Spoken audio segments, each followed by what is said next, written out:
right, y'all. So let's talk about this. So I just watched the press conference for Alycia Baumgardner versus Elif Turhan. Now, Alycia Baumgardner basically confirmed everything I said. She basically confirmed that she sees Elif Turhan as easy work. She basically started out, and this is why I say it's weird how fighters will shoot down, opponents, and they will say some very hypocritical things, very contradicting things. She basically, when it was asked about Elif Turhan, she pretty much was saying, like, she's grateful for the opportunity that she has a great opponent to fight. Okay? I have a great opponent. Yet, she says Caroline Dubois is a puppy. She's not ready. She's not on her level. I noticed when the host asked her if Caroline Dubois wins her fight, right? And if Baumgardner wins her fight, will she be looking forward to fighting the winner of Caroline Dubois, versus Moore? She says, I will win my fight. She's super confident, right? Like, I will win my fight. And I'm willing to fight whoever is next. You notice she never answers a direct question when it comes to Baumgardner. And I notice, to Dubois, and I notice like fighters do this all the time. When they want to fight, they say the person's name. They will say whatever it is they feel they want to say about that person, but they make it known that they want that fight. They push for that fight. And it's not about, if the fight happens, then it happens. They're pushing for the fight to happen. They want the fight to happen. She is not like that with Caroline Dubois. Now, it's a simple, yes, I definitely want to fight the winner of that fight. Now, she said, Elif Turhan, basically when the guy was talking to Baumgardner about her being a competitor, and the champion at 135, she basically dismissed that by saying all that wild punching, I see all that, I'm blocking that. I'm like, I told you, this is easy work. This chick, Elif Turhan, is terrible. I'm not saying this to slight Baumgardner. What do I get out of it? I'm saying the truth. She's terrible. She's trash. She's garbage. I don't care if she's the champion at 135. This is the point that I've been saying. These women are not better than the women that Clarissa is fighting.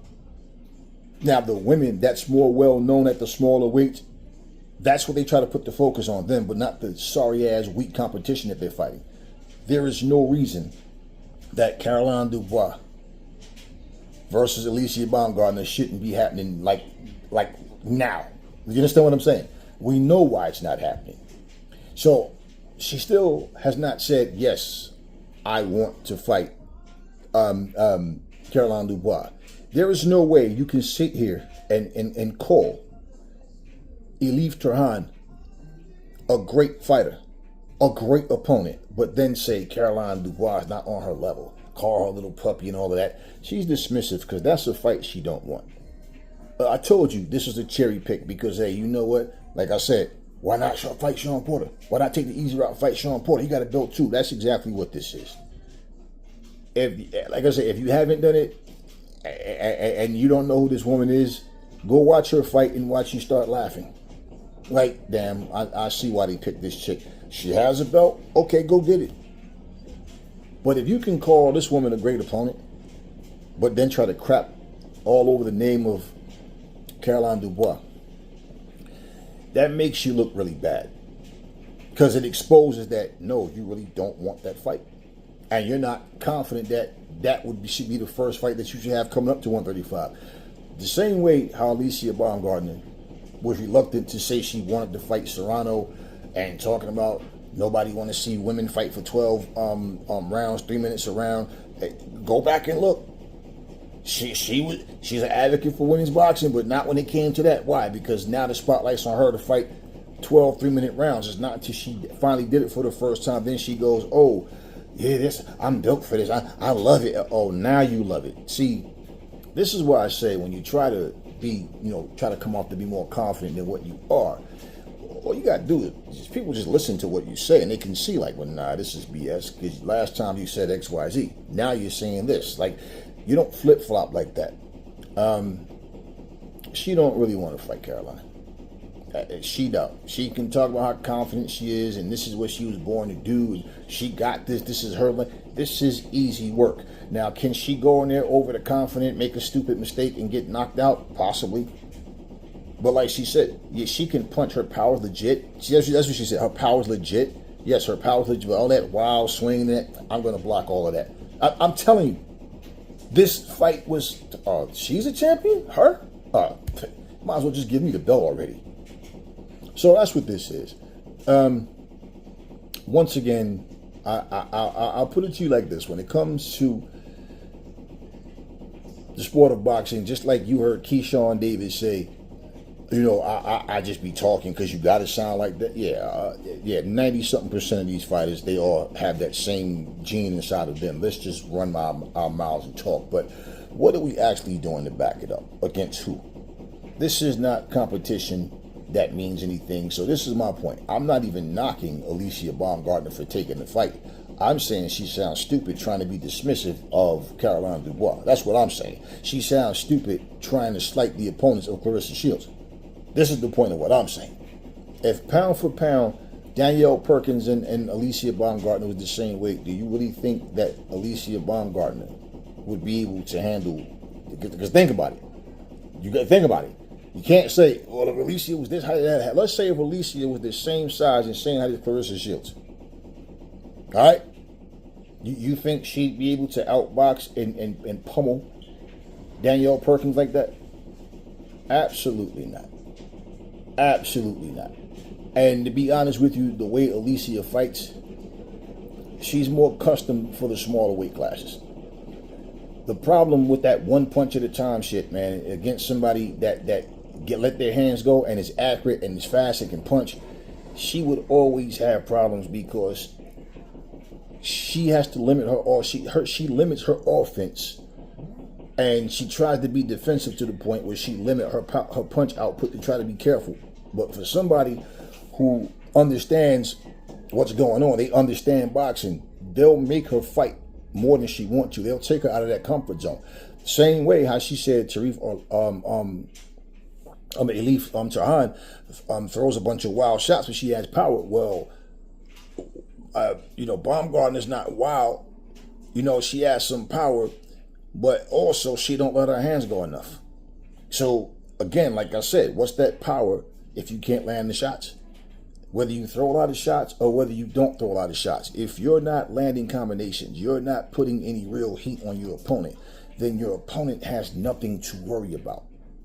And this is why, like I said, when you look at women's knockout ratio, there'll be women, they'll say, this woman can punch. And you're like, okay, 7 knockouts in 19 fights. Okay. You understand what I'm saying? They make it sound like these women are really knocking everybody out. Like, no, you have some knockouts. Then you got women that don't have a lot of knockouts, but they can outbox you. And I promise you, man, when it comes to these type of fights, I'm telling y'all what I know.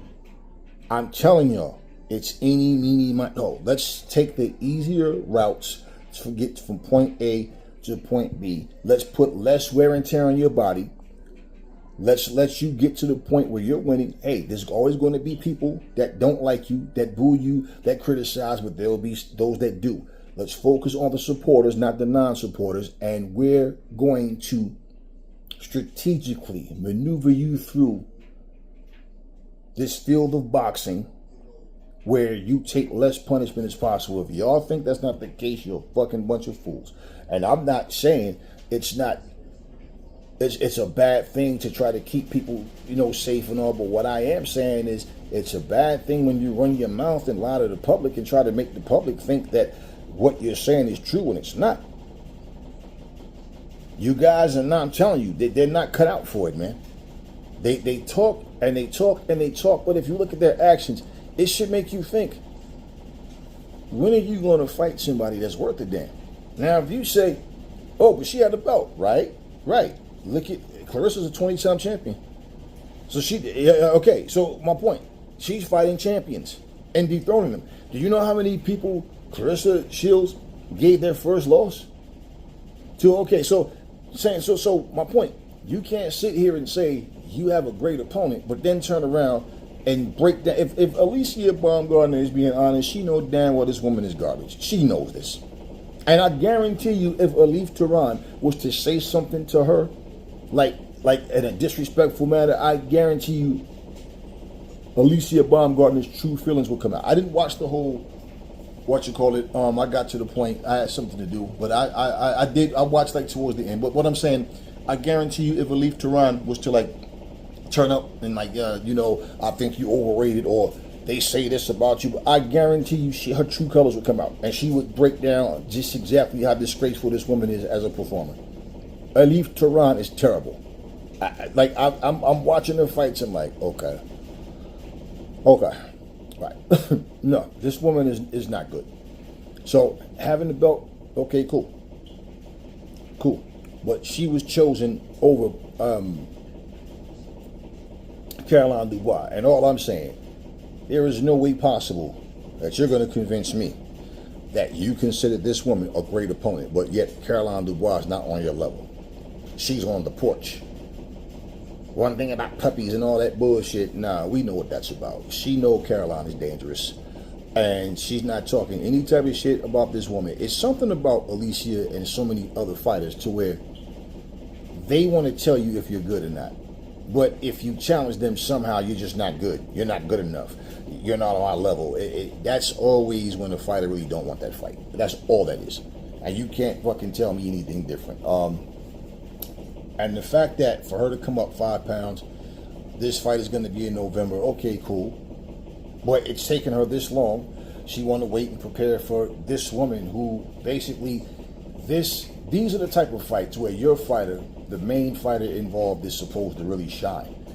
That wild swinging you're talking about, and her sticking her chin out, leading with her chin, squaring up, throwing these off-balance punches, having terrible footwork. She crosses her feet. She trips over her own feet. This woman is awful. So that means Baumgardner shouldn't be in no damn 50-50 fight or no 60-40 fight. She's supposed to go in there and dominate. She's supposed to stop this chick, because Baumgardner can crack too, right? Okay, and this woman swings wild. That means she leaves herself open. She overcommits. She does all of those things. So this should be easy work for Baumgardner. We'll see how it goes. But again, despite all of the talking, despite all of the nonsensical bullshit that we know is bullshit, hopefully for the sport of boxing, that this fight happens, that the fight fans can watch something and not after feel like they was cheated, because here's a person keeps saying, I'm this, I'm that, I'm the face of women's boxing, this is the balls in my court, I got everything this is all she's taught. If you listen to her, everything is my success, this, that, me. But she's not talking like a fighter. You want the smoke, the charcoal and the lighter fluid. You want all of it. You want the smoke. You understand what I'm saying? You want this. Let's go. I want everybody. No, I'll fight. I'm looking forward to fighting whoever is next. Nah, that's not what I asked you, man. It's simple questions. Hey, do you want seafood or you want Italian? What you want? Well, I don't know what you want, but whatever you feel like eating, that's not what I asked you. Do you want seafood or do you want Italian? Do you want soul food? What do you want? It's simple. It's simple. Either you want something on that list that I asked you or you want something different. I'm asking you so you can tell me what you want. I don't know. This is like asking that question to most boxers in this era. It's like I don't think that's a question that anybody should really expect an intelligent answer to, or should I just say an honest answer to? Simple. It's like I get offended when I hear the name Caroline Dubois. The same way how Tank act when somebody brings up, when they bring up, Devin Haney, or they bring up Shakur Stevenson, how he gets like a chip on his shoulder. This is how Baumgardner is when it comes to Dubois. And I'm telling y'all, if you look at anybody, George Kambosos was sitting there making up lies about Devin Haney. Remember that? He even admitted that he just made lies up just to sell the fight, just saying stupid things. And he acted like he was so angry at him. That's because he really did not want that fight. And you see the outcome. And it's when these fights happen, that's when you realize, yeah, now I see why this motherfucker didn't want that fight. The same way, it's because they really don't want to fight these people that the public want to see them fight. So when they bring their names up, they're basically like, why you keep bringing this motherfucker up, man? He ain't on my level. He this, he that. Yo, this and this and this and this. Then you go fight Lamont Roach. Barely escape. Y'all see what y'all, you know how people really saw that fight. Y'all remember the outcome. And you notice Tank took a hiatus after that. So, but he's going through air. Well, whatever. But at the end of the day, all he's doing is talking, and tweeting, right? And same thing. Somebody bring up Shakur name. Oh man, he ain't not nobody out there lightweight. He can't fuck with me. He ain't on my level. Blah, blah, blah. We don't care about what you got to say and what you feel. All we need to know is, do you want the fight or not? All that extra blah, blah, blah is not explaining anything other than you just don't want the fight. It's like saying, I'm a household technician. Or you're a maid. Not looking down on the job of a maid, just saying. It's a fancy way to say things, right? Try to make it sound all technical and shit, but yeah, okay, cool. But yeah, when I listen to it, I'm like, yeah, she clearly knows that this is easy work. She knows that this woman is awful. They probably watched the fight laughing, like, look at this, because I know I was like, damn, wow, like, this woman is awful, y'all. She really is awful. Clarissa Shields has never fought a woman nearly as bad as that. She might have fought, and you gotta understand, we talking about, let's be real, we're sitting here talking about a woman that's champion on top of that. Not even just somebody that you fight coming up in the ranks. This is a title holder. Yeah, the division is weak, man. And the fighters in there that are like the better fighters, let's just say it that way. These are not, nobody really knows really who these people are. That's why I said in these divisions where somebody stands out in the division, now when you look at it, outside of Caroline Dubois, when you look at the fighters that was at 135, that's no longer there. When you look at, even like if you go back to like, well, that's not even relevant because that was at 130. But anyway, bottom line is this. These fighters, 140, 147, 135, like I know, for example, like if you look at Amelia Moore's body, that woman can make 147. She looked like she probably walk around 160 something, 170. Like you can see the thickness in her thigh. Like, and the thing is, she has some height on her, right? She's 5'9". On a 5'9" frame, fighting that weight, she walks around way more than that. She walks, you can see it in her body that she can put more weight on. The weight is there. This is exactly why, that fight night, all of a sudden you look 20 pounds, 25 pounds heavier than you did at the weigh-in because you're burning so much weight to get down. That woman, for example, like Alycia Baumgardner says, she walks around 155 pounds, 156 pounds. No, she had 158, something like that. So if you walk around 156, 158 pounds, you can fight at 154. Plain and simple. So this woman being 5'9" on top of that is not just because she's taller. Because, like, just say, for example, Michaela Mayer is taller. But Michaela Mayer has always had, like, skinny legs and thighs and stuff. Now, at 147, of course, she's gained some, her body's a little more filled out. But if you look, her legs don't have, like, her thighs used to look real skinny. Now her thighs is, like, caught up with the rest of her. You understand what I'm saying? This woman, Alycia Moore, her thighs and legs are sculpted and like thick. And she has a little waist, wide, like you can see that she put the work in. She keep her body conditioned. So I'm telling you, that woman easily can make 160, 170, like 170 at least. She walks around at least that. So you're burning a lot of weight to get down to 135 pounds. You know, Chris Cyborg, she walks around 180 something pounds and she gets down to 145 she's fighting at. And then to get her down to 135, it's like you're draining yourself just to do it. There's a such thing as I can get down to this weight and I'm safe because these women I'm fighting are bums. You understand what I'm saying? You come across somebody who's naturally like that know what they're doing, they're really solid, and at their weight, they're gonna beat the shit out of you. Like plain and simple. And this is exactly why when you look at the losses that happen, and there's always an excuse, well, I wasn't, really training, or I was this and that, or, I underestimated, or whatever the excuse, it doesn't matter, man. This is easy pickings. Now, like I said, you can underestimate, you can go in there and, yeah, that can backfire, absolutely. And that's not your opponent's problem, that's your problem. But she's overly confident. It's like she's not even taking this shit serious. Like, if you just look at her posture, look at her mannerisms, look at her cadence and everything, how she's talking. It's like, yeah, you can clearly see it. And she pretty much dismissed her skills. All that wild swinging and all that. So it's like I told you, this chick just has a punch and that's it. That's it. Just power. She leads with her chin. She literally runs at you, opens her hands up, her chin open and brand. I've never seen this motherfucker throw like arcade style video game punches. Elif Turhan literally brings her arm back here and throws uppercuts. Like when that's that motherfucker on Mike Tyson put out, whoever the fuck that was, Super Macho Man, right? I'm telling you, she literally like, whatever, I've never seen in real life a motherfucker bring their hand back and throw an uppercut. She literally runs in, because when she's running in, she'll throw this, like her jab out at you, and then try to throw the shit up. And I'm like, this bitch is throwing uppercuts from behind her back. What the, like, yeah. She's awful, y'all. So this is not a fight I'm looking forward to.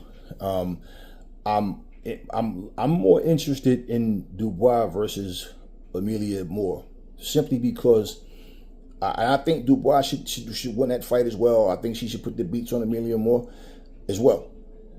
What I want to see, because Alycia Moore she does certain things right, or she does certain things good, but I want to see how she applies all that against Dubois, because she got time to study Dubois, see what Dubois brings to the table, and what adjustments she can make, what she's actually prepared to do. That's why I'm looking forward to that fight, to see mostly how Dubois looks, but also to see what we can make of Alycia Moore going forward, because she only has 4 pro fights. But this woman in Elif Turhan, man, she is just complete garbage. I gotta say it like it is. She has no skills, man. She has no skills. She has no patience. And her fights are very sloppy. Just a lot of rushing in, leading with her chin, throwing a bunch of wild shots, like Alycia Baumgardner said. So when we say what we're saying, and then you got people trying to defend Baumgardner and try to make it seem like this woman is better than what she is, then Alycia Baumgardner pretty much comes out and say the exact same thing that we're saying. You look really stupid, don't you? Really. Anyways, I just wanted to touch on that because I already talked about those two, and seeing the press conference, I'm like, yeah, just look at how ultra confident she is, man. Like she knows this is a joke. She knows this is a joke. She knows it. Like, easy money. Like I said, it's like Ruiz had a portion of the fucking World Heavyweight Championship. We know how he got it, but bottom line, he was holding it. So just because you're holding a fucking belt, and like I said, that's the fucking narrative y'all try to put on Clarissa Shield opponents. But then, like I said, Katie Taylor, Amanda Serrano, Baumgardner, any of them can fight fucking bums, and y'all sit there and act like these motherfuckers are good fighters, when no, they're not. No. I'm not talking about Alycia and Katie and Serrano, I'm talking about the opponents. And that's why I said, do you guys remember when Katie Taylor fought Delphine Persoon? She marked Katie's face all up, right? Persoon thought she won the fight. And pretty much Pursoon was pissed off. Okay, now, bottom line, I remember at the end of that fight, this is when Katie Taylor became undisputed. And I remember the guy that was interviewing her in the ring said, well, you follow behind Clarissa Shields and you've become undisputed. And I started laughing because I said, I've made videos, I was talking about how nobody was pumping up Katie Taylor and Amanda Serrano back then. It's not until they fought each other. And then once they, Jake Paul and them come along with this MVP shit, and then the second fight they had and all or whatever. Bottom line, it was what they made their name off of each other. Is what I'm saying. I remember watching them fight in half empty ass fucking stadiums and shit. They wasn't the main event, and then they were, I remember people talking about them. I remember Katie talking about the mistakes that she was making in the fight against Delphine Pursoon. I remember how critical the commentary team was of them during these fights. But once the narrative came out that, we're supposed to say they're better than Shields. Okay, less criticism in the fights. Let's put them over. And you could clearly see and hear how that shit changed. And it's only because of what they did with each other, man. And again, yes, Katie Taylor has a much better resume than Amanda Serrano does. But at the same time, man, it's like we see the games that they play to try to market people, man. I remember the people that was handling Mike Tyson said when they saw him, they just they wanted to find something. What's the next big thing out there in boxing? And they said when they saw Mike Tyson, they saw the potential in him and they started pushing this guy to really build up. And you see Mike get caught on because Mike became that person. Everybody was like, Mike's unbeatable. Nobody can beat Mike Tyson and all these things. So the same way how when he got in there with Buster Douglas, he thought that it was going to be a cakewalk. And then because Buster was known to just kind of like quit, man. But Buster just, he had the potential. That night, people talking about, it's because his mother died. Yeah, that could be it. I don't give a fuck what it was. He whooped Mike's ass, didn't he? Plain and simple. That wasn't supposed to happen. Not on Mike's worst night. So that happened. And, the whole thing with that is, people will always try to make excuses and try to spin things around. And he only won because of that. Nobody wants to hear that bullshit, man. Save it. Case in point, fights like this, you're holding the belt, let's go get the belt. That's all. I remember when Miguel Cotto and Freddie Roach. I remember when he was going to fight Sergio, what's his name? What's the guy's name? Was it Martinez? Sergio Martinez was his name? I think it was Sergio Martinez. When he went to, same guy that fought Paul Williams. He beat Paul and Paul beat him. I think it's Sergio Martinez. But anyway, and he was a good fighter. He just, the thing with him was he started getting notoriety when he was like 35, 36. So his prime was like, at that point, like how Joe Joyce was already 36, 37 by the time he started getting real notoriety. And that's what happened with this guy. By the time he started really getting notoriety, getting that respect, he was already at a point of, damn, his skills is about to diminish. And I clearly remember Freddie Roach and Miguel Cotto both said, we think we got him right where we want him because he hasn't looked good in his last 3 fights. So, hey, why not? And that's, see, and the difference is they were honest about this shit. They wasn't sitting trying to make you think like, yeah, this guy, he's as good as he always was. He's better than, no. He was falling off. They saw it. And they went and they took his belt. And I honestly feel like if that guy was still in his prime, that he would have beat Miguel Cotto. That was a bad motherfucker. Like I said, his notoriety just started to come late. But other than that, it was like, it was a cherry pick. How you cherry pick a champ? Because he had a belt at the time. He had, you see, this is the thing. And it's not like I'm saying you shouldn't fight the guy that's a champ. No, he has a belt. Okay, go get it. What I'm saying, though, is just be honest, man. Stop shooting down opponents that's clearly 1,000 times better than the bum you're getting ready to fight, but make excuses for. I have a great opponent, but yet she swings wild. I'm blocking all that shit. She has power, but no technique, no fault. Right, but this is a great opponent. Everything about her is all wrong. Right, but everything about her style and her skill level is all wrong. Somehow she's a great opponent. Caroline Dubois, who's a complete fighter, somehow isn't on your level. Like, that's my whole thing with that. Anyway, what's going to be is going to be. And if the fight happens, it happens. If it doesn't, it doesn't. Sadly enough, this is what boxing has become. But we'll see. That's all I got for you guys now. Catch you guys on the next video.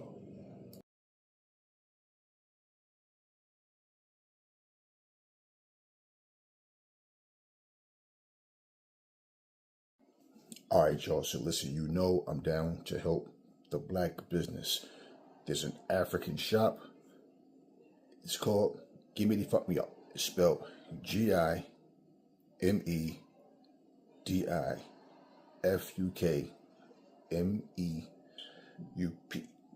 Different accents. Don't let me throw you off.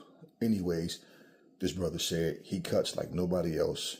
I say go check him out and see for yourselves. It's nice. Nice cut. Don't like this.